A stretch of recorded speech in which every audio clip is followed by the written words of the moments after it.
member states with us. Developed a very high level of expertise. So she also wants to mobilize the private sector, the foreign governments, that they could share the job and take some particular aspects of the projects. We are at.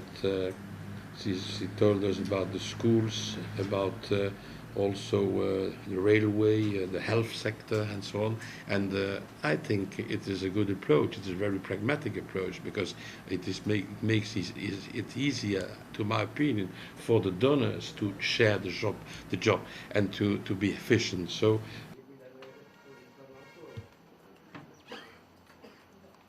This is really important. Also, with the meeting, the President calls for the 7th. We will speak to the member states of the European Union in order to call them and to ask them if it is possible to increase the contribution of the member states.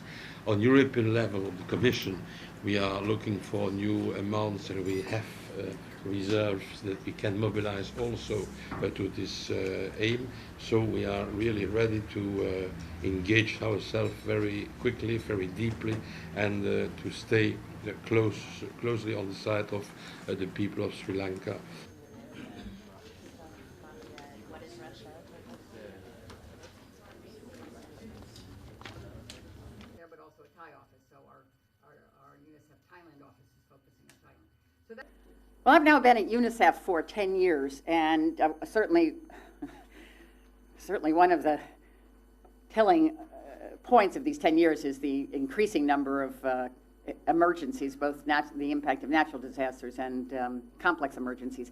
Yeah, but in my 10 years, I don't think we've seen anything of the scale that we are confronting here. The scale in terms of not only people who've died, but people affected, and the scale in terms of the number of countries affected.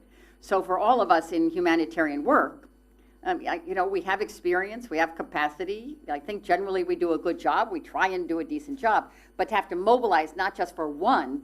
I mean, it's one emergency, but we're basically mobilizing for 8 to 9 different emergencies.